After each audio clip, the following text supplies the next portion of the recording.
Okay, Brew, are you okay with how the Browns have handled Shedeur in this preseason? Well, I think he should have finished the game.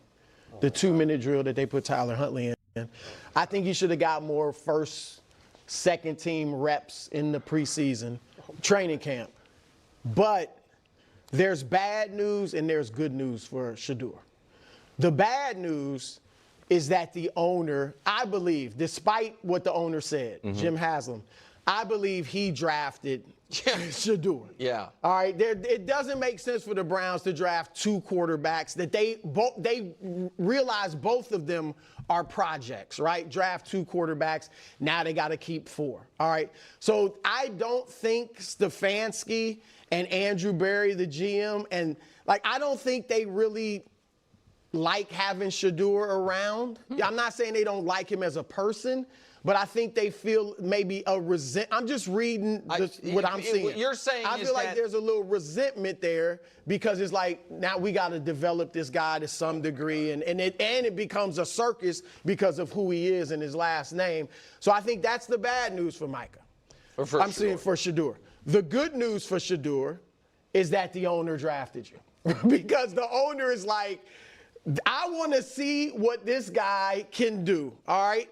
And we know they're going to start Joe Flacco. They're going to lose a lot of games early, and then they'll probably go to Dylan Gabriel first, I guess, right? He'll go first, and unless he's electric, then they're going to eventually go to Shedeur Sanders, and he's going to get a shot. Again, Pickett's I don't like the way they've dealt with him, but Pickett, I think. But he's still on the team. Yeah, I mean, he is for now. I think they may move off him for a draft pick, late draft pick or whatever. But as much as I think maybe they've mishandled Shedeur, the fact of the matter is this, and you guys know I like him. I thought he should have went in the first round. When you play like he did in the second preseason game, it's hard to defend him. And people are going to say he's out there with the third stringers. No. He didn't have a chance. He's as a fifth-round pick. And look, no other team drafted him. If the Browns had not drafted him, it's very possible he doesn't even get drafted. And so that's the situation he's in. Every time he goes out there, fair or not, he has got to deliver. Correct. And he obviously looked bad Saturday night, so that doesn't help him at all. All right, listen. I said from the beginning I thought the Tyler Huntley signing, except for when everyone was injured except for Shedeur, I thought the Tyler Huntley signing made no sense. Right. Like, it was just like, hey, we don't want Shedeur to play 80 snaps in the preseason game. That's fine. So I thought that was odd and unnecessary. But there's been a lot of nonsense said about the league as a whole. Having, you know what I mean? They sent the code red to not draft him, and now that Kevin Stefanski is actively calling the bad plays for Shedeur, which I think is an opinion held by dumb people. So here are the things I believe to be true. I wrote them down in a list like Brew does sometimes. Number one, there was not a league-wide anti-Shedeur conspiracy. I think that's ridiculous. Number two, I do think he has more talent than Dylan Gabriel. But I don't think for the job they're trying to win, which is backup quarterback, raw talent is the deciding factor. I think readiness is, and it does appear right now Gabriel is more ready. Even though he practiced poorly, he played better in the preseason than Shedeur did. Number three, I don't think Stefanski ever wanted him. I do think that, and I do think there is an element of I knew I was going to spend a certain amount of energy this offseason developing a young quarterback. I thought it was going to be Dylan Gabriel. Now I have way more attention, and I have to split the time and all this because my boss made me do it, which I think has led to Gabriel maybe, even when Shedeur is practicing better, Gabriel stays ahead of him on the depth chart. Number four, his biggest fans are delusional and hurting him. I think that Kevin Stefanski having to answer that question at the press conference hurt Shedeur, and it's not his fault. Number five, there's not a team in the league right now he'd start for. Brett. Obviously. Right now he'd start for Brett, obviously. Oh my God, I'm going insane right now. I'm going insane. It's an absolute disgrace that they would even remotely say that Stefanski is trying to sabotage a quarterback here. The fact that they even remotely brought that up. The fact that the media has the audacity to even treat that as even remotely a story is insane to me. It's absolutely insane to me and infuriating. It's a disgrace. It's an absolute disgrace. It's ridiculous. It really is ridiculous. And actually, that's why I was actually getting really annoyed by even Bruce Taker here, because he's like, I think Stefanski kind of mismanaged what he was doing with Shedeur, and he should have gotten more. Shedeur is not good enough. He is not good enough. Stefanski doesn't owe anyone anything. He's putting him out there.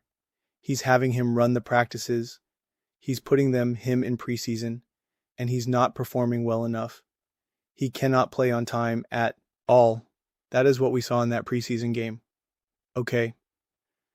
Dan Orlovsky did a beautiful job. Look it up on social media. He broke it down in like a 2-minute clip that I was going to make his own clip, but I just not even going to do it. Okay. He was reading the defenses wrong. He was not playing on time. He was holding on to the ball. It's all that was on Shedeur Sanders, not the O-line, not the coaching staff, none. And then they're saying, oh, why didn't he finish the 2-minute warning? Because he was not good enough. And you know what Stefanski's trying to evaluate the whole roster, not just Shedeur Sanders. So he needs to see what can we do in a 2-minute drill right now beyond just the quarterback. Because I don't know if you know this, there's other players on the field during a 2-minute drill that Stefanski wants to see, whether it's linemen, receivers, running backs, whatever it may be. And so he put an actual veteran receiver out there who was then able to immediately lead them down, something that Shedeur Sanders on that day looked like he completely lacked the ability to do. So people want to say, oh, it was the O-line. The O-line was so bad. Oh, the offensive linemen, they were cut. This was on Shedeur Sanders. This was 100% on Shedeur Sanders. Accept it. Accept it. It's okay. It's the reality of the situation. And you could see Dylan Gabriel play on time.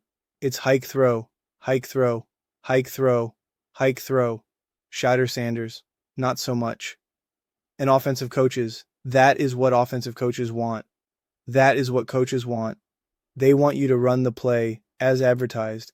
They don't want nonstop just, hey, let's just see what happens here. That's not what they want. John Middlev had a great rant about that, but it was specifically about Caleb Williams and Ben Johnson, and he is 100% accurate here. This is what I always talk about. A coach wants you to be able to execute their offense. That's how this works. That's how this works. Whether you're Tom Brady or Patrick Mahomes, whether you're Lamar Jackson or Jalen Hurts, freestyle only gets you so far in the NFL. And quite frankly, for 99.999999% of quarterbacks, it doesn't get you anywhere. It doesn't get you anywhere. You need to be able to execute and run the offense as needed by what the coach wants. That's how the NFL works. That's why they watch such an insane amount of film. That's why you see them all have their headphones on, their mics. They're all talking. They're looking at film. They're looking at screenshots. They have a whole playbook. That's there for a reason. That's all there for a reason. That's why practices are so in-depth. That's why you have 1 million position coaches. Each position gets broken down in its own little microcosm. It's why they watch film nonstop, endlessly, because all of this matters. It's not just backyard ball. It does not exist in the NFL. It does not exist. Even scramble drills, even those types of things, even those are still within timing and chemistry.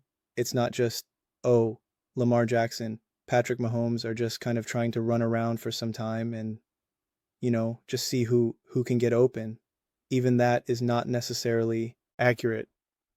But even so, the vast majority of the offense, even for the Lamar Jacksons, even for the Mahomes, the Josh Allens, whatever, you have to be able to play on time and you have to be able to make the right reads. And that is not something that Shedeur Sanders is doing right now. And to be clear, and I love how Danny, but he's like, this is not the end. Like, what are you doing? There's so much confusion here. And the fact that they're going to ask the head coach Stefanski, Are you sabotaging Sanders? That's the delusion. That is a disgrace, and it needs to be called out. So, it is a disgrace. It is a disgrace, and it's just so infuriating. So infuriating. You're why you think he should have been able to play the 2-minute warning. No, he was awful. And Stefanski wants to see the rest of the team and see how they do. So, he needed a quarterback that he had more confidence in, that would be able to run that so he could see how the rest of the team handles that situation, not just the quarterback. But those are just my thoughts. I'd absolutely love to hear yours. What do you guys all think about Shedeur Sanders? Are you okay with how they handled Shedeur? Oh gosh. Let me know in the comments below. I read every single comment.